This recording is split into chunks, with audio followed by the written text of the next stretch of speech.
Hi, I'm Jerry Kroll, and this is Legal Las Vegas, where we pull back the curtain on the mystery of what goes on behind those courtroom doors. We're here in Las Vegas, Nevada, because this is the gambling capital. Because the reality is that courtroom trials and casino gambling have something in common. It's called probabilities. What's the probability of rolling a 7 or an 11? What's the probability of getting a jury verdict in a courtroom trial? That's what we talk about here. Because when you walk through those courtroom doors, anything can happen. And sometimes it does. We got the truck, got the Airstream. We're going to hit the road because we're going to talk to the people who really know what goes on. So, strap yourself in, get ready, relax. We're going to roll the dice together and take a chance. I brought my Airstream here today to an undisclosed location in the western United States so that we can interview one of the nation's top trial lawyers to get some insight. His name is Patrick McGroder, and he is one of the most influential lawyers in America today. Welcome. It is so good to see you. Welcome to Phoenix, my friend. Well, you know, what can I say? It's, you know, how do you work? It's so beautiful here. How do you do this? It's hard, man. It's hard concentrating. Well, I'm so glad that you're out there doing it.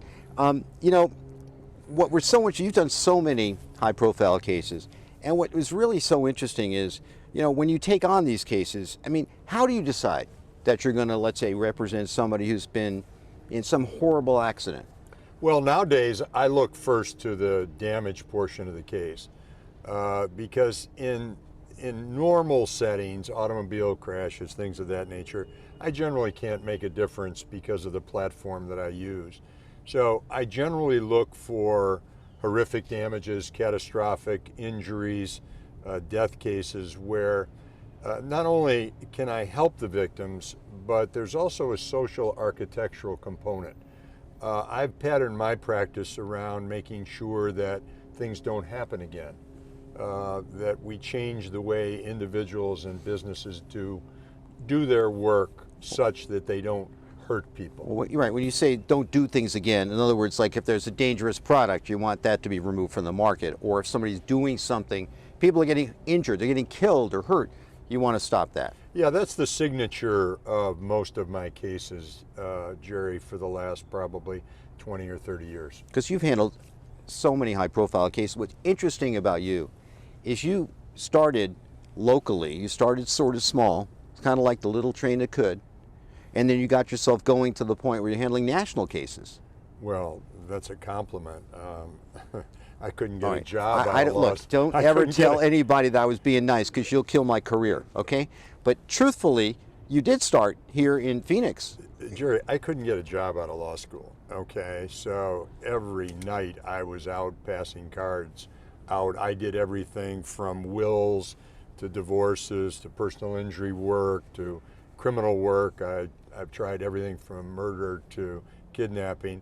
And so I am the quintessential dirty shirt lawyer, my friend. Well, I can't tell that from your outfit today, but I hear you. I hear you. But what's interesting, Pat, is, you know, after all this time. I rented these clothes, by the way, John. I know that. I wasn't going to mention it on the air, though, because, you know, like I said, don't ever say I was being nice. You're going to kill my career.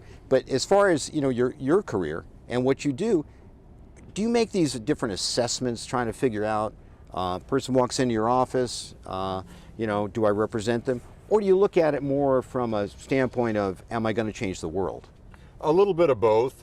Obviously, when you're dealing with victims who are facing the most insurmountable adversity, either because of the character of their injury or because of the loss of a loved one, obviously you have to assess relatively quickly both the client, the ingredients of what we call personal injury cases, and then obviously I also look to see how this tragedy occurred and if there are things that we can do through the civil justice system to ensure that these things don't happen again. That's generally the components that I look at. So, like, for example, we know that nationally you handled the case for the widows of the hotshot firefighters here in Arizona. And you know, how did you decide about, I mean, talk about a case that just breaks your heart and tears your guts out. How did you decide to get into that case? That was a case that we took strictly to change the way wildfire management procedures and practices were being implemented both here in Arizona and around the country. So that case was not about compensation, although there was an ingredient of compensation. That case was about remediating the way wildland fires are approached, controlled, command, and also how they're fought. So we submitted some 30 or 40 remedial measures as part of the settlement, and many of those were adopted by the Arizona State Forestry, and hopefully many were also initiated by the Federal Fire Service. But that was a case that was really special, not only because of the horrific nature of the Granite Mountain hotshots burning alive, essentially dying, trying to protect property and people here in Arizona. But we felt that there were some things that were being done in the Wildland Fire Service that could be made better. So that's why we propounded all these remedial measures, and we're very proud of that case, and hopefully the widows felt strongly that although their husbands suffered a horrific death, that they didn't die in vain. So Pat, when you look at cases, I think some lawyers decide whether they're going to take a case based upon how many plaintiffs they're going to represent, how many injured people, versus one injured person. Do you ever make that decision? In other words, does it matter to you if it's 100, 1,000, or just one person? Jerry, I went down that road back in the late 80s and 90s where I was involved in a mass tort case involving the breast implant litigation. And I just decided it's not for me. I could never represent 1,000 people because I couldn't give 1,000% to 1,000 people. When my clients hire me, they get me. They don't get law clerks, they don't get kids 1 year out of school, they get me. So I limit our cases so we can use our tools effectively. And I just never felt comfortable in the mass tort world of representing hundreds or thousands of people. So if I understand what you're saying is you go out there and you're looking, well, for cases like actors looking for a good script sometimes, you're looking for, injured people, but it's not like thousands, it might be more than one though. It might be, Jerry, but you have to understand, I have perhaps a skewed philosophy. I don't consider what I do a business. I don't consider what I do to be a profession. I consider it to be a calling. This is the only thing I'm really good at, and I think God has put me on this earth to make a difference, and He's given me the powers of persuasion and sometimes the power of a good personality. And I use that, and I believe that's a calling. So when you talk about looking at different cases, I look at cases where I can make a difference, not only in terms of compensation, but in terms of making that particular person's life better and perhaps restoring some dignity to that particular victim. What can I say, but God bless you for doing that. I know that you did a case involving a freeway shooting, right? Wasn't it the 91 freeway shooting? Yeah, we were Was that your involved in the case? Las Vegas shooting tragedy. Okay, so tell us about the Las Vegas shooting tragedy case. How were you involved in that case? Well, we had a client come to us. It's an unbelievable story of both adversity and overcoming adversity. So we represented the wife of a police officer here who were celebrating his return from Afghanistan, and we're going to go to the concert in Las Vegas. Suddenly shots rang out. The police officer fell on top of his wife to protect her, but unfortunately a bullet struck her in the top of the head. Oh no. He dragged her to a cab, went to a hospital in Las Vegas, and they gave her up for dead. They said, look, she's not going to survive. Let's get a priest in. It was a Hispanic family. Give her the last rites. Long story short, husband wouldn't. She survived, came down here to Barrows Neurologic, which is a world-class neurologic facility. And after a year and a half, was able to walk, of course with assistance. Right. The bullet remained in her brain. And so from that case, we represented 3 or 4 other Arizonans that were subject to that horrific event. Oh, gosh. So we got involved. We got involved with lead counsel in the case, and our case that I just referred to was one of the bellwether cases that were filed. There were 4 that were filed Right. in Las Vegas, and we were one of the 4. Wow. Those are cases that, I mean, when it comes to risk assessment, I mean, when you look at a case like that, how do you not take a case like that? I couldn't say no to that woman. And of course, when I saw her, she had just gotten out of a paralytic a coma, couldn't walk, couldn't talk, couldn't see, and her recovery was nothing short of a miracle. Amazing, amazing. Yeah. Well, you're here in Arizona, and in Arizona, does that somehow give you a unique selection of cases versus other parts of the country? Yeah, that's a good question. You know, Jerry, that's absolutely correct, because although Arizona now, or Phoenix particularly, is the 5th largest city in the country, it's still kind of a pioneer territory. Although we have metropolitan areas like Phoenix and Tucson, there's a tremendous rural population here in Arizona. So, for example, we have a lot of aviation disaster cases here in Arizona. Well, you wouldn't think that, but it's general aviation and it's helicopter-related aviation. I mean, we don't have 747s crashing into Sky Harbor, but we have our own unique set of aviation disaster cases.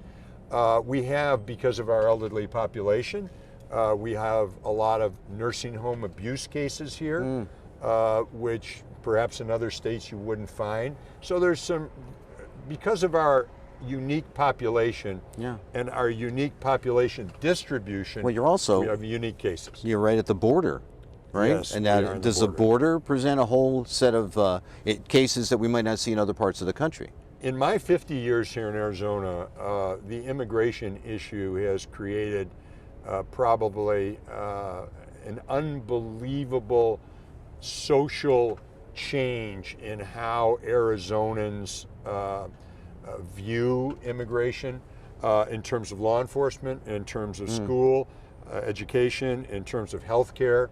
Yeah, it's a big seminal issue in Arizona. But to get to your question, in terms of the legal side of it, well, there's some punitive laws here in Arizona that, in my humble judgment, punish immigrants here if they're involved in catastrophic injuries and personal injury litigation. How, when you say punish, how are they punished? Well, the certain damages are precluded because they're not citizens of the United States, and of course that presents its own series of social issues and problems.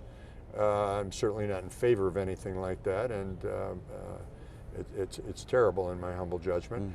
But on the other hand, for example, we represented the family of fallen, slain Border Patrol agent Brian Terry, who was murdered by coyotes, as we call them, members of the cartel, and murdered using guns that were part of the ATF Fast and Furious debacle. Oh, right. And that led to our litigation against Attorney General Holder, President Obama, and the ATF, as well as the gun store that sold the guns. And how did that work out? Well, it worked out not so well, to tell you the truth. We were barred by federal workman's comp in pursuing the federal angle of the case. We took it up to the Ninth Circuit but lost there.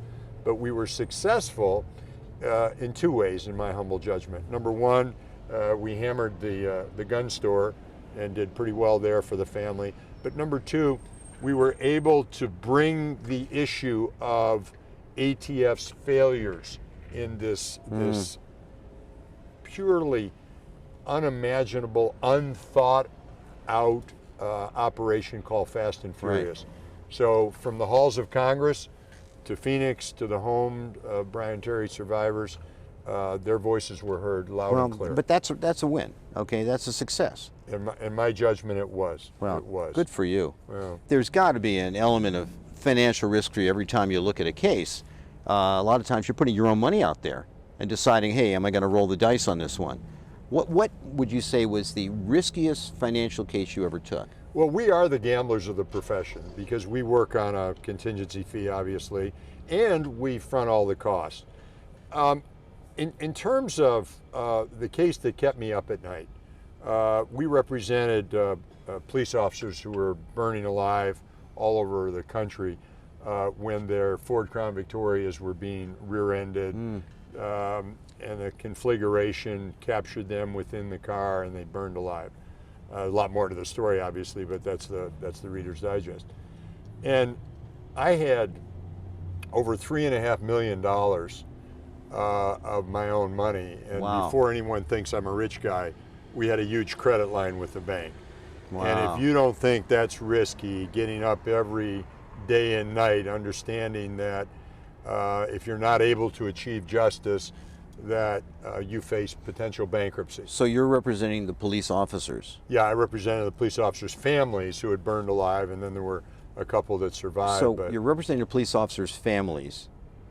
In other words, the families of the victims yes, whose sir. cars were rear-ended and what, they blew up and they burned up? Well, it's a long story, but because of the lack of energy management in the back of the Crown Victorias, when they were impacted at highway speeds, the fuel tank was being penetrated by a hostile environment, hostile suspension environment.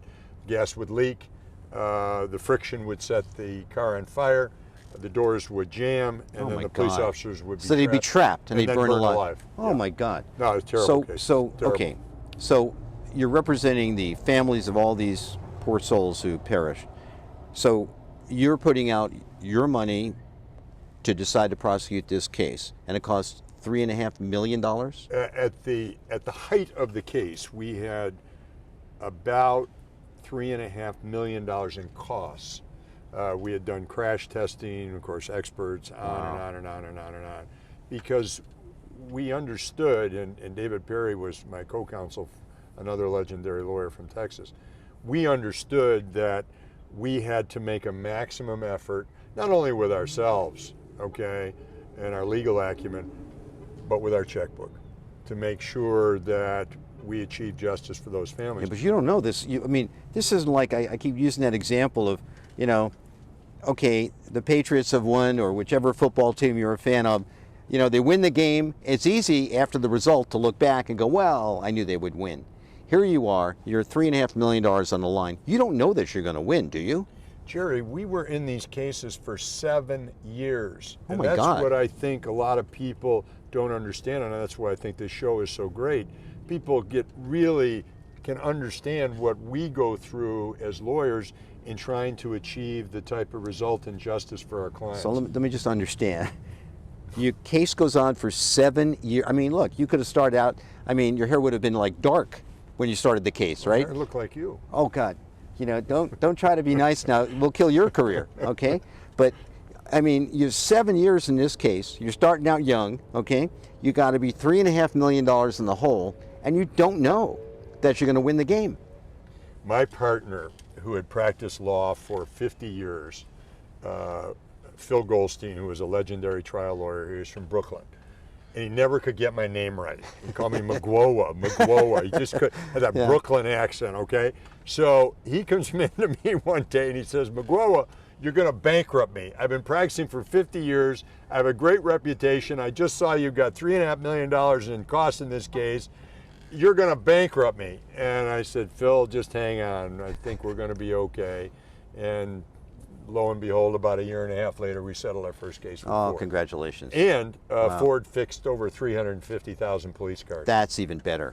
I mean, you saved a lot of lives. That's the denouement of the story. Good for you. Thank That's you. amazing. Yeah, thanks. Just amazing. Thanks. Wow. Well, Pat, all I can say is, you know, we're so grateful to have you here today and to spend the time with us, and just to get to know you has been a great pleasure. So all I can say is, God bless you, and always Thanks, Jerry. Thank Thanks you so much. And thank you for listening. all the best. Thanks. Bye.